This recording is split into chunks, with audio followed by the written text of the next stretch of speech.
Everyone, welcome to Mentor Allied YouTube channel. Mentor Allied YouTube ಚಾನಲಲ್ಲಿ ನಾನು primary ಎಜುಕೇಷನಿಂದ higher ಸ್ಟಡೀಸ್ವರೆಗೂ ನಿಮಗೆ ಬೇಕಾದಂಥ ಕೆರಿಯರ್ ಗೈಡೆನ್ಸ್ ಮತ್ತು ಎಜುಕೇಷನಲ್ ರಿಲೇಟೆಡ್ ಕಂಟೆಂಟ್ನ ಶೇರ್ ಮಾಡ್ತೀನಿ. ಇದು ನಿಮ್ಮ ಕೆರಿಯರ್ನಲ್ಲಿ ಒಂದು ಒಳ್ಳೆಯ ರೈಟ್ ಡಿಸಿಷನ್ ಮಾಡಲಿಕ್ಕೆ ಮತ್ತು ನಿಮ್ಮ ನಾಲೆಡ್ಜನ್ನ ಇನ್ಕ್ರೀಸ್ ಮಾಡಲಿಕ್ಕೆ ಹೆಲ್ಪ್ ಮಾಡುತ್ತೆ. ಇವತ್ತು ನಾವು ಬಂದು ಒಲಿಂಪಿಯಾಡ್ ಎಕ್ಸಾಮ್ ಬಗ್ಗೆ ಮಾತಾಡ್ತಿದ್ವಿ. ಒಲಿಂಪಿಯಾಡ್ ಎಕ್ಸಾಮ್ ಅಂದರೆ ಏನು, ಒಲಿಂಪಿಯಾಡ್ ಎಕ್ಸಾಮ್ಸ್ನ ಯಾರೆಲ್ಲ ಬರಿಬೋದು, ಒಲಿಂಪಿಯಾಡ್ ಎಕ್ಸಾಮ್ಸ್ನ ನೀವು ಬರೆಯೋದ್ರಿಂದ ನಿಮಗೆಲ್ಲ ಏನು ಬೆನಿಫಿಟ್ಸ್, ಮತ್ತು ಇಂಡಿಯಾದಲ್ಲಿ ಯಾವೆಲ್ಲ ಒಲಿಂಪಿಯಾಡ್ ಎಕ್ಸಾಮ್ಸ್ ಇದೆ ಮತ್ತು ಅದನ್ನು ಯಾವೆಲ್ಲ ಆರ್ಗನೈಸೇಷನ್ಸ್ ಕಂಡಕ್ಟ್ ಮಾಡುತ್ತೆ ಅನ್ನೋದ್ರ ಬಗ್ಗೆ ನೋಡೋಣ. ನೀವೆಲ್ಲ ಒಲಿಂಪಿಕ್ಸ್ ಬಗ್ಗೆ ಕೇಳಿರ್ತೀರ. ಒಲಿಂಪಿಕ್ಸ್ ಬಂದು ಇಂಟರ್ನ್ಯಾಷನಲ್ ಲೆವೆಲಲ್ಲಿ ನಿಮ್ಮ ಸ್ಪೋರ್ಟ್ಸ್ ಟ್ಯಾಲೆಂಟ್ನ ಎಕ್ಸಿಬಿಟ್ ಮಾಡಲಿಕ್ಕೆ ಇರೋ ಒಂದು ಆಪರ್ಚುನಿಟಿ. ಅದೇ ಥರ ನೀವು ನಿಮ್ಮ ಅಕಾಡೆಮಿಕ್ ಸ್ಕಿಲ್ಸ್ ಮತ್ತು ಟ್ಯಾಲೆಂಟ್ನ ಪ್ರೂವ್ ಮಾಡಬೇಕಂದ್ರೆ ಆಗ ಬರೋದು ಒಲಿಂಪಿಯಾಡ್ ಎಕ್ಸಾಮ್. ಒಲಿಂಪಿಯಾಡ್ ಎಕ್ಸಾಮ್ ನಿಮ್ಮ ರೆಗ್ಯುಲರ್ ಅಕಾಡೆಮಿಕ್ ಎಕ್ಸಾಮ್ಸ್ ಥರ ಆಗಿರೋದಿಲ್ಲ. ಇದು ಬಂದು ಒಂದು ಕಾಂಪಿಟೇಟಿವ್ ಎಕ್ಸಾಮ್. ಒಲಿಂಪಿಯಾಡ್ ಎಕ್ಸಾಮ್ಸ್ನ ನಿಮ್ಮ ಕಾನ್ಸೆಪ್ಚುಯಲ್ ಡೆಪ್ತ್ನ, ಲಾಜಿಕಲ್ ಥಿಂಕಿಂಗ್ನ, ಕ್ರಿಟಿಕಲ್ ಥಿಂಕಿಂಗ್ನ, ಅನಾಲಿಟಿಕಲ್ ಸ್ಕಿಲ್ಸ್ನ ಮತ್ತು ಪ್ರಾಬ್ಲಮ್ ಸಾಲ್ವಿಂಗ್ ಸ್ಕಿಲ್ಸ್ನ ಟೆಸ್ಟ್ ಮಾಡಲಿಕ್ಕೆ ಕಂಡಕ್ಟ್ ಮಾಡ್ತಾರೆ. ಒಲಿಂಪಿಯಾಡ್ ಎಕ್ಸಾಮ್ಸ್ನ ಅರ್ಲಿ ಸ್ಟೇಜಸ್ನಲ್ಲೇ ಟ್ಯಾಲೆಂಟೆಡ್ ಸ್ಟೂಡೆಂಟ್ಸ್ನ ಐಡೆಂಟಿಫೈ ಮಾಡಲಿಕ್ಕೋಸ್ಕರ ಕಂಡಕ್ಟ್ ಮಾಡ್ತಾರೆ. ಈಗ ನಾವು ಒಲಿಂಪಿಯಾಡ್ ಎಕ್ಸಾಮ್ಸ್ನ ಯಾರೆಲ್ಲ ಬರಿಬೋದಂತ ನೋಡೋಣ. ಒಲಿಂಪಿಯಾಡ್ ಎಕ್ಸಾಮ್ಸ್ನ ಬಂದು ಕಿಂಡರ್ ಗಾರ್ಡನಿಂದ ಕ್ಲಾಸ್ 12 ಮಕ್ಕಳು ಕೂಡ ಬರಿಬೋದು. ಬಟ್ ಆದರೆ ಎಲ್ಲ ಒಲಿಂಪಿಯಾಡ್ ಎಕ್ಸಾಮ್ಸ್ನ ಎಲ್ಲರೂ ಬರೀಲಿಕ್ಕಾಗಲ್ಲ. ಪ್ರತಿ ಕ್ಲಾಸಿಗೆ ಅದರದ್ದೇ ಆದ ಸಪ್ರೇಟ್ ಒಲಿಂಪಿಯಾಡ್ ಎಕ್ಸಾಮ್ಸ್ ಇರುತ್ತೆ. ಇದನ್ನು ನಾವು ಮುಂದೆ ನೋಡೋಣ. ಒಲಿಂಪಿಯಾಡ್ ಎಕ್ಸಾಮ್ ಬಗ್ಗೆ ಕರ್ನಾಟಕದಲ್ಲಿ ತುಂಬ ಜನಕ್ಕೆ ಗೊತ್ತೇ ಇರೋದಿಲ್ಲ. ಅದರಲ್ಲೂ ರೂರಲ್ ಸ್ಕೂಲ್ಸ್ನಲ್ಲಿ ಓದ್ತಿರೋ ಮಕ್ಕಳಿಗಂತೂ ಒಲಿಂಪಿಯಾಡ್ ಅಂದರೆ ಏನಂತಲೇ ಗೊತ್ತಿರೋದಿಲ್ಲ. ಆದ್ದರಿಂದ ನಿಮ್ಗೆ ಯಾರಾದರೂ ಕ್ಲಾಸ್ 1 ಕ್ಲಾಸ್ 12 ಮಕ್ಕಳು ಮತ್ತು ಅವ್ರ ಪೇರೆಂಟ್ಸ್ ಗೊತ್ತಿದ್ದರೆ ಅವ್ರಿಗೆ ಈ ವಿಡಿಯೋನ ಶೇರ್ ಮಾಡಿ ಒಲಿಂಪಿಯಾಡ್ ಎಕ್ಸಾಮ್ಸ್ ಬಗ್ಗೆ ಅವೇರ್ನೆಸ್ನ ಇನ್ಕ್ರೀಸ್ ಮಾಡಿ.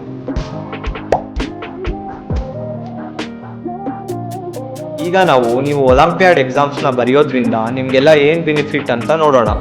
ಒಲಿಂಪಿಯಾಡ್ ಎಕ್ಸಾಮ್ಸ್ನ ನೀವು ಬರೆಯೋದ್ರಿಂದ ಮೊದಲನೇದಾಗಿ ನಿಮಗೆ ಸರ್ಟಿಫಿಕೇಟ್ಸ್, ಮೆಡಲ್ಸ್, ಕ್ಯಾಶ್ ಪ್ರೈಸಸ್ ಮತ್ತು ಸ್ಕಾಲರ್ಶಿಪ್ ಸಿಗುತ್ತೆ. ನೀವು ಒಲಿಂಪಿಯಾಡ್ ಎಕ್ಸಾಮ್ಸ್ನ ಏನಾದರೂ ಹೈ ರ್ಯಾಂಕಿಂಗ್ನಲ್ಲಿ ಕ್ವಾಲಿಫೈ ಆದರೆ ನಿಮಗೆ ನ್ಯಾಷನಲ್ ಮತ್ತು ಇಂಟರ್ನ್ಯಾಷನಲ್ ಲೆವೆಲ್ ಈವೆಂಟ್ಸ್ನಲ್ಲಿ ರೆಕಗ್ನಿಷನ್ ಸಿಗುತ್ತೆ. ಹಾಗೂ ಒಲಿಂಪಿಯಾಡ್ ಎಕ್ಸಾಮ್ಸ್ನ ನೀವು ಅರ್ಲಿ ಸ್ಟೇಜಸ್ನಲ್ಲೇ ಪ್ರಿಪೇರ್ ಆಗೋದ್ರಿಂದ ನಿಮಗೆ ನಿಮ್ಮ ಕಾಂಪಿಟೇಟಿವ್ ಮೈಂಡ್ಸೆಟ್ ಇನ್ಕ್ರೀಸ್ ಆಗಿ ಇದು ನಿಮಗೆ ಮುಂದೆ IIT JEE ಮತ್ತು ನೀಟ್ನಂಥ ಟಫೆಸ್ಟ್ ಇಂಡಿಯಾದ ಎಕ್ಸಾಮ್ಸ್ನ ಕ್ರ್ಯಾಕ್ ಮಾಡಲಿಕ್ಕೆ ಕೂಡ ಹೆಲ್ಪ್ ಮಾಡುತ್ತೆ.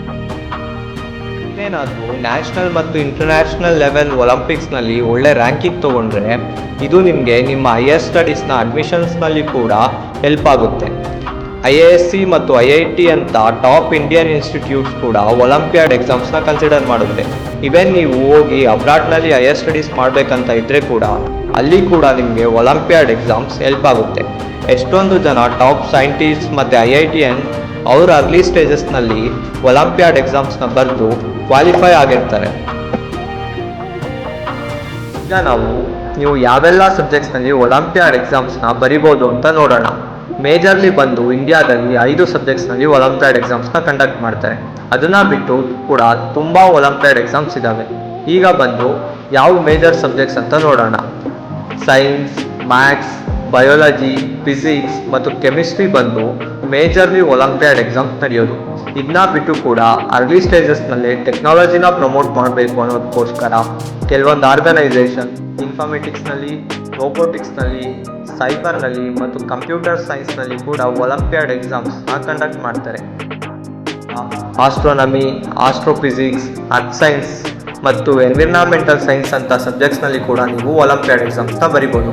ನಿಮಗೇನಾದರೂ ಸೈನ್ಸ್ನಲ್ಲಿ ಇಂಟ್ರೆಸ್ಟ್ ಇಲ್ಲ, ನೀವು ಸೋಷಿಯಲ್ ಸ್ಟಡೀಸ್ನಲ್ಲಿ ತುಂಬ ಇಂಟ್ರೆಸ್ಟ್ ಇದ್ದೀರಾ ಅಂದರೆ ನಿಮಗೆ ಕೂಡ ಒಲಿಂಪಿಯಾಡ್ ಎಕ್ಸಾಮ್ಸ್ ಇದ್ದಾವೆ. English, Hindi, linguistics, economics, general knowledge ಮತ್ತು ಸೋಷಿಯಲ್ ಸೈನ್ಸ್ ಅಂತ ಸಬ್ಜೆಕ್ಟ್ಸ್ನಲ್ಲಿ ಕೂಡ ನೀವು ಒಲಿಂಪಿಯಾಡ್ ಎಕ್ಸಾಮ್ಸ್ನ ತಗೋಬೋದು. ಏನಾದರೂ ನಿಮಗೆ ಕಲ್ಚರಲ್ನಲ್ಲಿ ಇಂಟ್ರೆಸ್ಟ್ ಇದೆ ಅಂದರೆ ನೀವು ಆರ್ಟ್, ಮ್ಯೂಸಿಕ್, ಥಿಯೇಟರ್ ಮತ್ತು ಡ್ರಾಮಾ ಈ ಥರ ಸಬ್ಜೆಕ್ಟ್ಸ್ನಲ್ಲಿ ಕೂಡ ಒಲಿಂಪಿಯಾಡ್ ಎಕ್ಸಾಮ್ಸ್ನ ಬರಿಬೋದು. ನಿಮಗೆ ಯಾವ ಸಬ್ಜೆಕ್ಟ್ಸ್ ಮೇಲೆ ಇಂಟ್ರೆಸ್ಟ್ ಇರುತ್ತೆ, ನೀವು ಯಾವ ಸಬ್ಜೆಕ್ಟ್ಸ್ನಲ್ಲಿ ತುಂಬ ಸ್ಟ್ರಾಂಗ್ ಇರ್ತೀರಾ ಆ ಸಬ್ಜೆಕ್ಟ್ನ ನೀವು ಆಯ್ಕೆ ಮಾಡಿಕೊಂಡು ಒಲಿಂಪಿಯಾಡ್ ಎಕ್ಸಾಮ್ಸ್ನ ಕೊಡಬೇಕು. ಈಗ ನಾವು ಇಂಡಿಯಾದಲ್ಲಿ ಯಾವೆಲ್ಲ ಗೌರ್ನಮೆಂಟ್ ಮತ್ತು ಪ್ರೈವೇಟ್ ಒಲಿಂಪಿಯಾಡ್ ಎಕ್ಸಾಮ್ಸ್ ಇದೆ ಅನ್ನೋದ್ರ ಬಗ್ಗೆ ನೋಡೋಣ. ಮೊದಲನೇದಾಗಿ HPCSC ಗೌರ್ನಮೆಂಟ್ ಒಲಿಂಪಿಯಾಡ್. ಇದರಲ್ಲಿ 2 ಒಲಿಂಪಿಯಾಡ್ ಎಕ್ಸಾಮ್ಸ್ನ ಕಂಡಕ್ಟ್ ಮಾಡ್ತಾರೆ. HPCSC IMO international mathematics olympiad ಮತ್ತು HPCSC ISO international science olympiad. ಈಗ ನಾವು ಇಂಟರ್ನ್ಯಾಷನಲ್ ಮ್ಯಾಥ್ಸ್ ಒಲಿಂಪಿಯಾಡ್ ಬಗ್ಗೆ ನೋಡೋಣ. International maths olympiad selection level ಅಲ್ಲಿ ಟೋಟಲ್ 5 ಲೆವೆಲ್ಸ್ ಇರುತ್ತೆ. ಮೊದಲನೇದಾಗಿ Indian olympiad qualifier in mathematics round. ಇದು ಬಂದು ಮೊದಲನೇ ರೌಂಡ್ ಆಗಿರುತ್ತೆ. ಇದನ್ನ ನೀವು ಕ್ವಾಲಿಫೈ ಆದ್ರೆ ರೀಜನಲ್ ಮ್ಯಾಥಮೆಟಿಕ್ಸ್ ಒಲಿಂಪಿಯಾಡ್ ನ ಅಟೆಂಡ್ ಮಾಡಬೇಕು. ರೀಜನಲ್ ಮ್ಯಾಥಮೆಟಿಕ್ಸ್ ಒಲಿಂಪಿಯಾಡ್ ನ ಕ್ವಾಲಿಫೈ ಆದವರಿಗೆ ಇಂಡಿಯನ್ ನ್ಯಾಷನಲ್ ಮ್ಯಾಥಮೆಟಿಕಲ್ ಒಲಿಂಪಿಯಾಡ್. ಇಲ್ಲಿ ನೀವು ಕ್ವಾಲಿಫೈ ಆದ್ರೆ 35 ಸ್ಟೂಡೆಂಟ್ಸ್ಗೆ international mathematical olympiad training camp ಇರುತ್ತೆ. ಟ್ರೈನಿಂಗ್ ಕ್ಯಾಂಪ್ನಲ್ಲಿ ಇರೋ 35 ಸ್ಟೂಡೆಂಟ್ಸ್ ಅಲ್ಲಿ ಬೆಸ್ಟ್ 6 ಸ್ಟೂಡೆಂಟ್ಸ್ನ ಸೆಲೆಕ್ಟ್ ಮಾಡ್ತಾರೆ ಮತ್ತು ಈ 6 ಜನ ಸ್ಟೂಡೆಂಟ್ಸು ಇಂಟರ್ನ್ಯಾಷನಲ್ ಮ್ಯಾಥಮೆಟಿಕ್ಸ್ ಒಲಿಂಪಿಯಾಡ್ ಅಲ್ಲಿ ಇಂಡಿಯಾನ ರೆಪ್ರೆಸೆಂಟ್ ಮಾಡ್ತಾರೆ. ಈಗ ನಾವು ಇಂಟರ್ನ್ಯಾಷನಲ್ ಸೈನ್ಸ್ ಒಲಿಂಪಿಯಾಡ್ಸ್ ನಲ್ಲಿ ಯಾವೆಲ್ಲ ಎಕ್ಸಾಮ್ಸ್ ಬರುತ್ತೆ ಅಂತ ನೋಡೋಣ. ಇಂಟರ್ನ್ಯಾಷನಲ್ ಸೈನ್ಸ್ ಒಲಿಂಪಿಯಾಡ್ಸ್ ಅಲ್ಲಿ international junior science olympiad exam ಬಂದು 8th to 10th ಮಕ್ಕಳಿಗೋಸ್ಕರ ಕಂಡಕ್ಟ್ ಮಾಡ್ತಾರೆ. ಮತ್ತು international physics olympiad, international chemistry olympiad, international biology olympiad ಮತ್ತು ಇಂಟರ್ನ್ಯಾಷನಲ್ ಆಸ್ಟ್ರೋನಮಿ ಒಲಿಂಪಿಯಾಡ್ ಬಂದು 8th to 12th ಮಕ್ಕಳಿಗೆ ಕಂಡಕ್ಟ್ ಮಾಡ್ತಾರೆ. ಈಗ ನಾವು ಇಂಟರ್ನ್ಯಾಷನಲ್ ಸೈನ್ಸ್ ಒಲಿಂಪಿಯಾಡ್ಸ್ನಲ್ಲಿ ಯಾವೆಲ್ಲ ಲೆವೆಲ್ಸ್ ಇದೆ ಅನ್ನೋದನ್ನು ನೋಡೋಣ. ಮೊದಲನೇ ಲೆವೆಲ್ ಬಂದು ನ್ಯಾಷನಲ್ ಸ್ಟ್ಯಾಂಡರ್ಡ್ ಎಕ್ಸಾಮಿನೇಷನ್. ಇದನ್ನ ನೀವು ಕ್ಲಿಯರ್ ಮಾಡಿದ್ರೆ ಇಂಡಿಯನ್ ನ್ಯಾಷನಲ್ ಒಲಿಂಪಿಕ್ಸ್ಗೆ ಕ್ವಾಲಿಫೈ ಆಗ್ತೀರಾ. ಇಂಡಿಯನ್ ನ್ಯಾಷನಲ್ ಒಲಿಂಪಿಯಾಡ್ಸ್ನಲ್ಲಿ ಕ್ವಾಲಿಫೈ ಆದವರಿಗೆ ಓರಿಯಂಟೇಷನ್ ಕಮ್ ಸೆಲೆಕ್ಷನ್ ಕ್ಯಾಂಪ್ ಇರುತ್ತೆ ಮತ್ತು ಇದರಲ್ಲಿ 6 ಜನ ಸ್ಟೂಡೆಂಟ್ಸ್ನ ಇಂಟರ್ನ್ಯಾಷನಲ್ ಒಲಿಂಪಿಯಾಡ್ಸ್ಗೆ ಫೈನಲ್ ಮಾಡ್ತಾರೆ. ಅಲ್ಲಿ ಇಂಡಿಯಾನ ಇಂಟರ್ನ್ಯಾಷನಲ್ ಲೆವೆಲ್ ಒಲಿಂಪಿಯಾಡ್ಸ್ನಲ್ಲಿ ಈ 6 ಜನ ಸ್ಟೂಡೆಂಟ್ಸು ರೆಪ್ರೆಸೆಂಟ್ ಮಾಡ್ತಾರೆ. ಈಗ ನಾವು NTSC ಎಕ್ಸಾಮ್ ಬಗ್ಗೆ ನೋಡೋಣ. NTSC ಎಕ್ಸಾಮ್ ಬಂದು ನ್ಯಾಷನಲ್ ಟ್ಯಾಲೆಂಟ್ ಸರ್ಚ್ ಎಕ್ಸಾಮಿನೇಷನ್ ಅಂತ ಹೇಳಿ ಕ್ಲಾಸ್ 10th ಮಕ್ಕಳಿಗೆ ಕಂಡಕ್ಟ್ ಮಾಡ್ತಾರೆ. ಸ್ಟೇಟ್ ಬೋರ್ಡ್, CBSE, ICSE ಯಾವುದೇ ಬೋರ್ಡ್ ಅವರಾದ್ರೂ ಕೂಡ ಬರಿಬೋದು. ಈ ಎಕ್ಸಾಮ್ನ NCERT ಅವರು ಕಂಡಕ್ಟ್ ಮಾಡ್ತಾರೆ. NTSC ಎಕ್ಸಾಮ್ ಪ್ಯಾಟರ್ನ್ ನೋಡೋಣ. ಪೇಪರ್ 1 ಬಂದು ಮೆಂಟಲ್ ಎಬಿಲಿಟಿ ಟೆಸ್ಟ್ ಇರುತ್ತೆ. ಪೇಪರ್ 2 ಬಂದು ಸ್ಕಾಲರ್ಸ್ಟಿಕ್ ಆಪ್ಟಿಟ್ಯೂಡ್ ಟೆಸ್ಟ್ ಆಗಿರುತ್ತೆ. NTSC ಎಕ್ಸಾಮ್ನಲ್ಲಿ 2 ಲೆವೆಲ್ ಇದಾವೆ, ಸ್ಟೇಟ್ ಲೆವೆಲ್ ಮತ್ತೆ ನ್ಯಾಷನಲ್ ಲೆವೆಲ್ ಅಂತ ಹೇಳಿ. ಸ್ಟೇಟ್ ಲೆವೆಲ್ ಅಲ್ಲಿ ಕ್ವಾಲಿಫೈ ಆದವರು ನ್ಯಾಷನಲ್ ಲೆವೆಲ್ ಎಕ್ಸಾಮ್ನ ಬರಿಬೋದು. ನ್ಯಾಷನಲ್ ಲೆವೆಲ್ ಎಕ್ಸಾಮ್ ಅಲ್ಲಿ ಟಾಪ್ 2000 ಜನ ಕ್ವಾಲಿಫೈಯರ್ಸ್ಗೆ PU, ಡಿಗ್ರಿ ಮತ್ತು ಪೋಸ್ಟ್ ಗ್ರಾಜುಯೇಷನ್ ಬಗ್ಗೆ ಸ್ಕಾಲರ್ಶಿಪ್ ಸಪೋರ್ಟ್ ಸಿಗುತ್ತೆ. ನೆಕ್ಸ್ಟ್ ಬಂದು NMTC exam, national mathematics talent contest ಅಂತ ಹೇಳಿ. ಇದನ್ನ ಬಂದು association of mathematics teachers of India ಅಂತ ಕಂಡಕ್ಟ್ ಮಾಡ್ತಾರೆ. ಇದನ್ನ ಬಂದು ಕ್ಲಾಸ್ 8th to 12th ಮಕ್ಕಳು ಬರಿಬೋದು. ಇದು ಬಂದು ಇಂಡಿವಿಜುವಲ್ ರಿಜಿಸ್ಟ್ರೇಷನ್ ಎಕ್ಸಾಮ್ ಆಗಿರುತ್ತೆ. ಈಗ ನಾವು ಇಂಡಿಯಾದಲ್ಲಿರೋ ಟಾಪ್ ಪ್ರೈವೇಟ್ ಒಲಿಂಪಿಯಾಡ್ ಎಕ್ಸಾಮ್ಸ್ ಬಗ್ಗೆ ನೋಡೋಣ. ಮೊದಲನೇದಾಗಿ science olympiad foundation, silver zone olympiad foundation, international talent olympiad.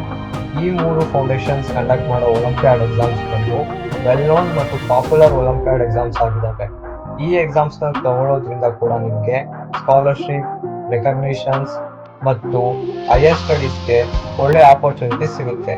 ಇದನ್ನ ಬಿಟ್ಟು ಕೂಡ ಇಂಡಿಯಾದಲ್ಲಿ ತುಂಬಾ ಪ್ರೈವೇಟ್ ಒಲಿಂಪಿಯಾಡ್ ಎಕ್ಸಾಮ್ಸ್ ಇದ್ದಾವೆ.